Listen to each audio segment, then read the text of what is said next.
¿Has oído hablar del fenómeno climatológico del Niño? No. No. Nunca. Realmente no tengo conocimientos. No. No, nunca he escuchado hablar de él. ¿Del niño? Sí. No. No tengo una idea clara, pero he escuchado que es como el calor. Algo relacionado con el cambio climático que está pasando en la República Dominicana.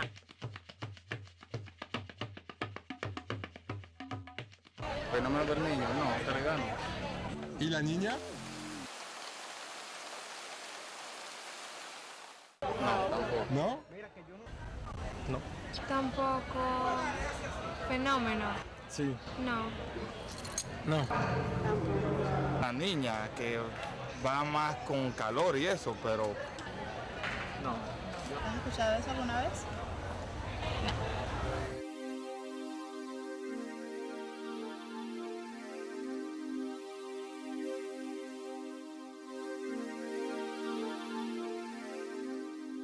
Bueno, ya vimos, somos testigos del nivel de desconocimiento y una población joven tiene sobre dos fenómenos que impactan tanto la vida cotidiana de la población, del país, la democracia en sentido general, para hablar de una nueva acción de Oxfam dirigida no solamente a fomentar el nivel de conocimiento sobre los impactos del cambio climático en la población, sino también para hablar del niño y la niña, y lo que vimos en ese video.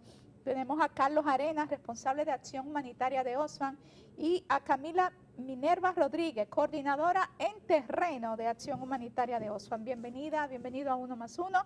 Carlos, dado que esa cantidad enorme de jóvenes no sabía qué es el niño y la niña, ¿qué es el niño y la niña? ¿Qué es el niño y la niña? Bueno, primero de todo, muchísimas gracias por darnos este maravilloso espacio para poder compartir los Esto es de hallazgos. ustedes, Carlos, tú lo sabes. Eso lo sabemos y lo usamos siempre para bien. Tanto el fenómeno del niño como el fenómeno de la niña son fenómenos globales que tienen impactos locales en aquellos países que son más vulnerables a estos efectos, que sumados a la desigualdad y el cambio climático provocan pues, fuertes impactos sobre las poblaciones en situación de mayor vulnerabilidad.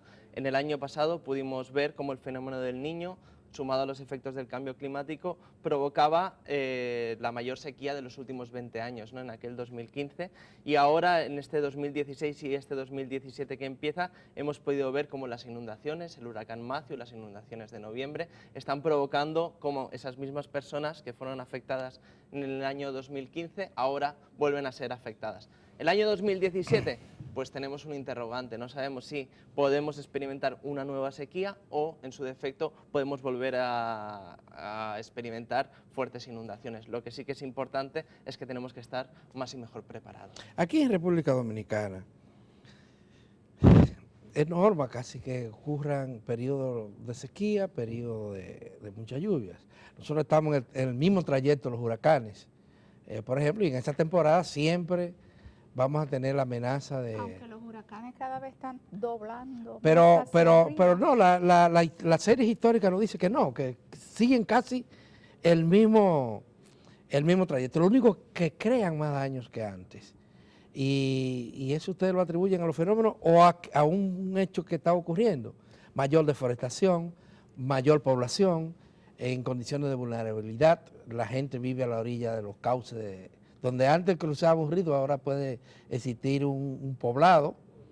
Nosotros siempre hablamos de que los desastres no son naturales, ¿no? Hay una implicación humana, hay unas políticas públicas, hay una responsabilidad de los actores garantes. Por eso, en este informe también, aparte de llamar la atención sobre el impacto de los fenómenos extremos, como el niño y la niña en la República Dominicana, también hacemos un llamado a políticas que reduzcan la desigualdad, políticas enfocadas a la planificación urbanística, políticas enfocadas a la prevención. Siempre decimos, y en las diferentes infografías que estamos mostrando en el informe, que un peso invertido en prevención, un peso invertido en preparación son de 7 a 9 pesos que nos ahorramos en la respuesta. Por lo tanto, es imprescindible tomar una conciencia de que los desastres es responsabilidad de los seres humanos, es una responsabilidad política, y de qué tan buenas y tan poderosas sean las políticas públicas, más y mejor protegidos estarán las personas que viven en situación de mayor vulnerabilidad, que lamentablemente por los efectos de la desigualdad son muchas en nuestro país. Minerva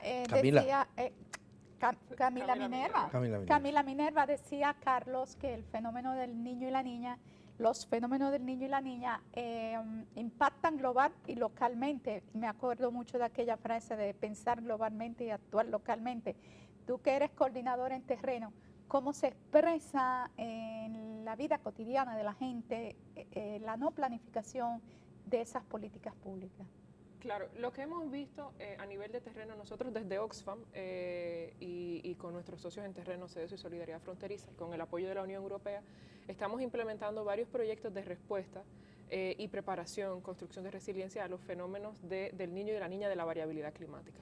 Trabajamos en la zona de la frontera, sobre todo porque hemos visto que ha sido la más impactada por la variabilidad climática, tanto por la sequía del 2015 en la zona sur y la zona de la línea noroeste, como de las inundaciones del año pasado. Históricamente han sido las más vulnerables. Lo que vemos es una falta de preparación, de personas que no tienen acceso a la información, no tienen cómo prever, no tienen cómo prepararse por un desconocimiento. Pero vemos también que están muy interesados, es decir, lo que hemos estado tratando de hacer es llevar sobre todo una parte de educación. La resiliencia es empoderar a esas personas, es que ellos puedan tomar decisiones informadas sobre cómo prepararse para los fenómenos. ¿Cómo cuáles? Bueno, ahora mismo estamos trabajando sobre todo capacitaciones en temas de buenas prácticas de resiliencia a sequía o a inundaciones. Hay un excelente trabajo de investigación de parte del Estado. Por ejemplo, todos los trabajos del IDIAF sobre buenas prácticas en sequía, buenas prácticas en inundaciones, que por muchas veces son desconocidos, es decir, no llegan a esos niveles, están aquí en una gaveta, mientras que tenemos personas en la zona, por ejemplo, de restauración, que viven en una zona de agricultura de subsistencia de ladera, que no tienen idea de las semillas, de cómo se utilizan las semillas, cuál es el interés de usar semillas mejoradas o más resistentes.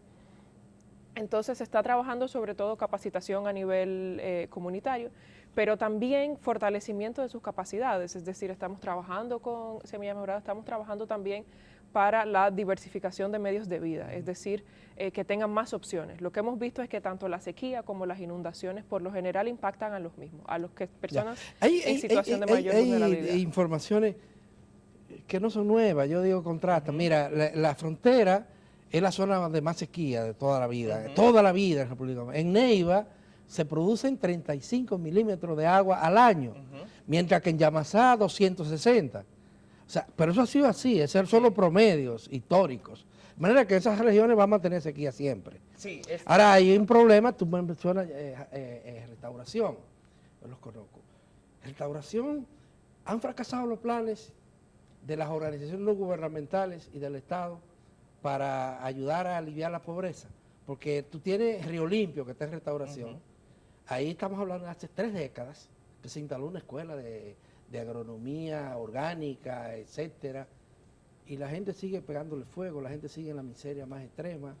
No es un tema solo de semillas, es de... Sí, la zona enfrenta grandísimos desafíos en cuanto a desarrollo, y podemos decir que las políticas públicas, que son los garantes, y las ONGs como actores que colaboran o apoyan esas políticas públicas, no han sido satisfactorias para el tema del empobrecimiento. Podemos ver cómo esas personas, en Río Limpio tenemos un estudio que se llamaba Sin lluvia, café ni campo, a razón del impacto de la roya del Cafeto, que demuestra cómo el mínimo impacto, ya sea la roya, ya sean las inundaciones, ya sea la sequía, afecta de manera desproporcionada a las poblaciones que viven en la zona de restauración. Yo hice una búsqueda en la Estrategia Nacional de Desarrollo con relación al tema medioambiental y me dio mucha tristeza porque prácticamente no podemos decir que ausente, pero apenas en 3 de los objetivos se reseña de manera muy breve.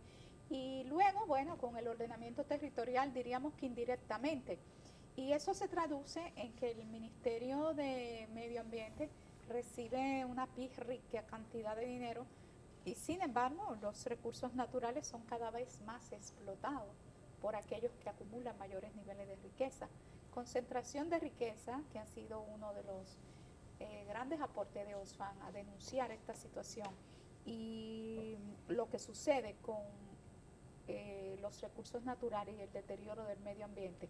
¿Serán estos parte de los temas que estará trabajando Oxfam este año? Por supuesto, nosotros apostamos por un cambio en las políticas públicas que apuesten por una mayor inversión en gestión de riesgo de desastre. Sabemos que en la Estrategia Nacional de Desarrollo, en el eje 4, aparece la gestión de riesgo de desastre, pero este tema no debe ser una línea, es un tema transversal que debe abordar a todos los ministerios y así lo dicta y lo manda la Ley 147-02 de gestión de riesgos. Nosotros también abogamos por la aprobación de nuevas políticas públicas. Nos consta que la Comisión Nacional de Emergencias esta semana va a estar trabajando en el despliegue del nuevo Plan Nacional de Gestión Integral de Riesgo de Desastre, que debe ser el instrumento que lidere las políticas públicas en gestión de riesgo. Pero también apostamos porque desde el Ministerio de la Mujer, el Ministerio de Economía, el Ministerio de Hacienda incluyan políticas que reduzcan el riesgo a los diferentes impactos, tanto los de ahora, la sequía, las inundaciones,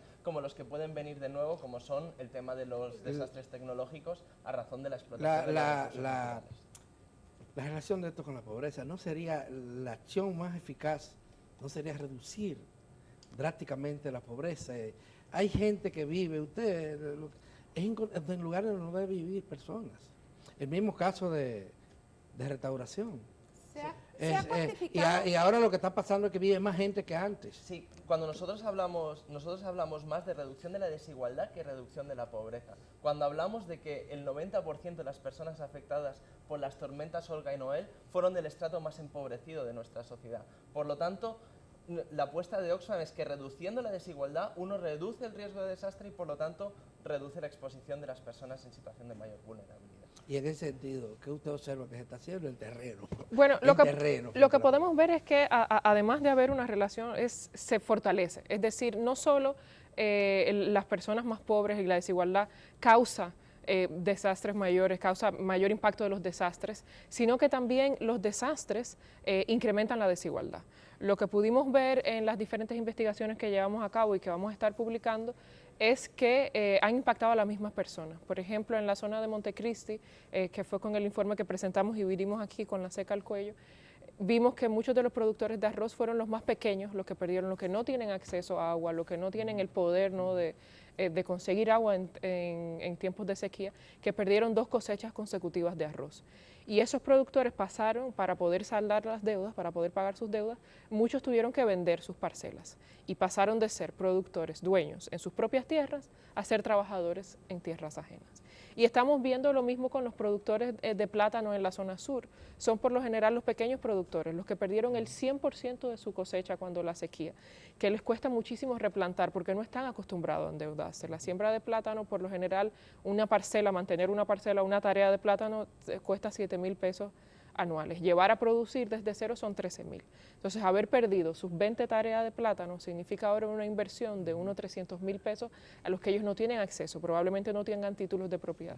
Y los pocos que han logrado replantar, ahora fueron los mismos que vieron sus parcelas inundadas. Pero ahí vuelve otra vez lo de las desigualdades, la distribución de la riqueza. Cuando nosotros hablamos de zonas como la línea noroeste, Mao, Montecristi, Dajabón, esa es una de las zonas más beneficiadas por el crecimiento de las exportaciones de banano de los últimos tiempos, de todos los tiempos. Pero vamos a ver ahora... Y sin embargo la gente está en condiciones de pobreza extrema en esa zona. Vamos a ver ahora que Camila nos recordó que el año pasado vimos el excelente video y doloroso video con la seca al cuello. Ahora Oxfam ha traído el video después de la seca con el agua al cuello. Ese será el video que veremos a continuación y sobre ese video versará el próximo informe que Oxfam lanzará en esta semana. Veamos el video. 40 tareas, lo tenía sembrado de limón y de plátano, la sequía me mató los plátanos, tenía unas 300 matas de limones, nada más quedaron 72 y el ingreso mío ha bajado el 99%.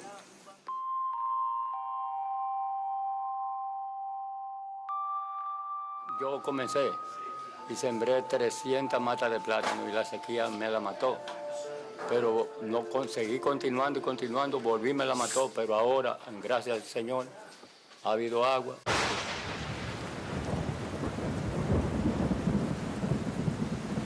Esta lluvia nos ha maltratado mucho. Cuando sucedió el primer día era agua y agua. Afectó totalmente el 95% lo conozco. Luego cuando secaron ahora quedan todos los plátanos amarillitos. Creo que no van a revivir. Primero la sequía comenzaba. Cuando viste el bueno otra vez, ahora está peor. ¿Por qué? Bueno, por el agua se cayó. Ya ni hay para comer ni hacer nada. Todo el que tuvo su pedazo ahí, nadie tiene nada. Todo se lo llevó la brisa del agua. Sí, el agua inundó demasiado los conucos. Sí, se murieron.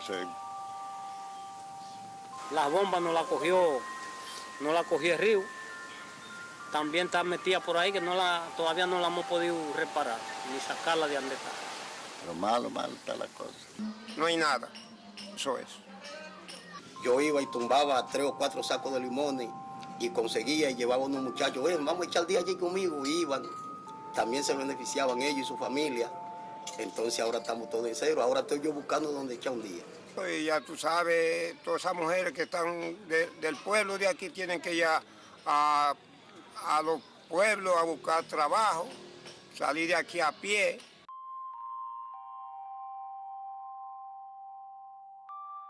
Fácilmente se fueron toditos. ¿A dónde se fueron? A la capital. Mis hermanos se fueron. Que tengo una deuda y no puedo trabajar para pagarle en esa situación. Queremos pagar y cuando comenzamos, entonces si no es la sequía, es las inundaciones y en fin, que después que estamos a mitad del peldaño volvemos abajo. El futuro del campo es incierto. Lamentablemente, si las cosas siguen como van, los pequeños predios de terreno que quedan van a ir pasando a manos poderosas y el pobre va a desaparecer. Tenemos que irnos a la capital a vivir debajo de los puentes, nuestros hijos a meterse a la delincuencia, porque lamentablemente si no vienen apoyos que nos ayuden aquí, vamos a tener que irnos. Porque como uno no se va a sentar a morirse aquí.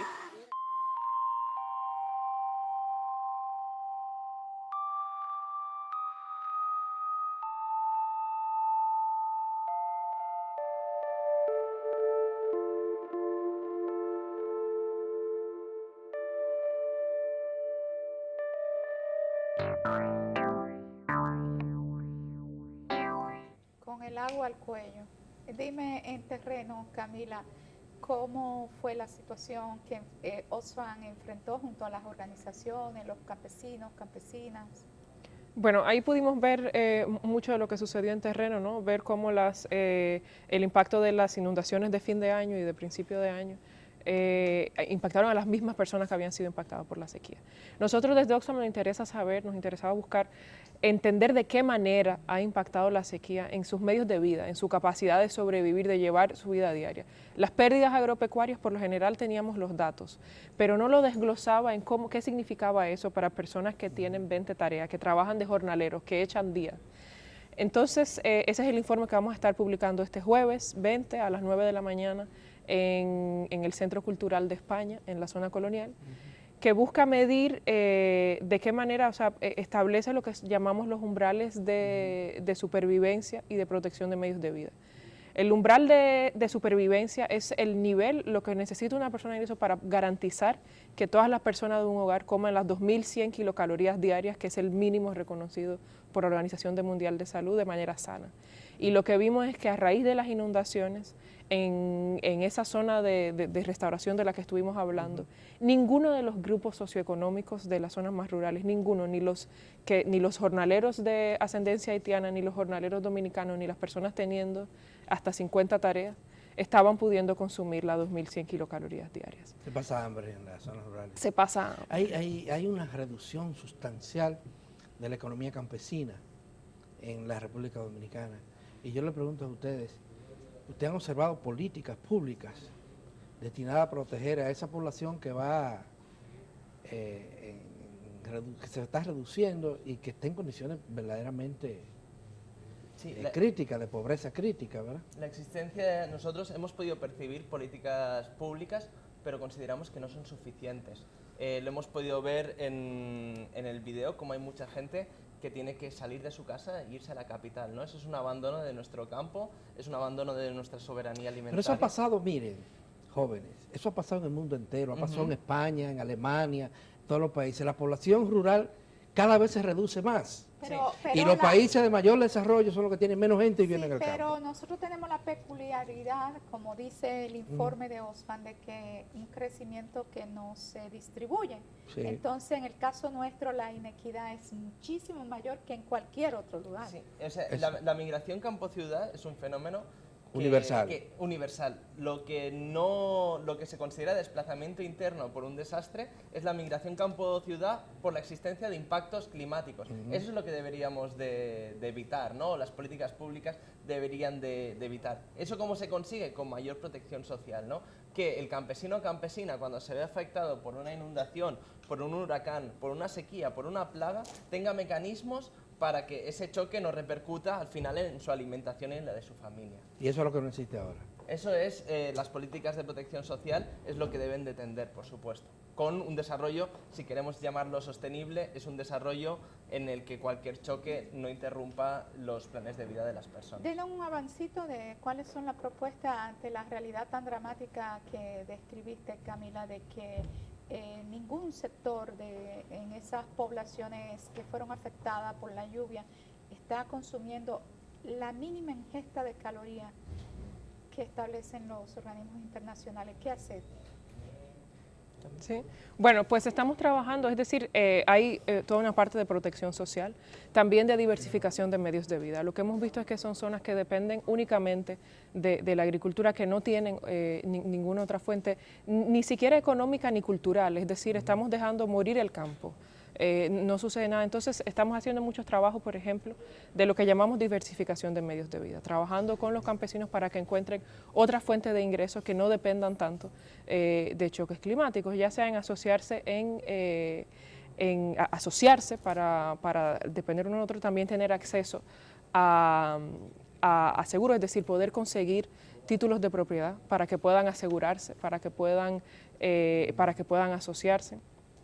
Y proteger sus ingresos. Uno de los graves problemas que tenemos es que vemos que muchas de estas personas no tienen título. Al no tener título no pueden acceder a crédito, no pueden acceder a seguros. Dependen absolutamente de lo que pase en el día a día, de lo que pueda dar de lluvia o de sequía. El tiempo se nos ha agotado. Carlos, ¿recuerda dónde, cuándo se va a poner en circulación el informe? Jueves a las 9 de la mañana. ¿Invitación es libre? Invitación abierta para todas las personas que estén interesadas por ver un poco más de los resultados del informe. El Centro Cultural de España. En el Centro Cultural de España. Estaremos encantados de compartir los hallazgos y también poder poner en la agenda mediática este tema que consideramos que es sumamente importante.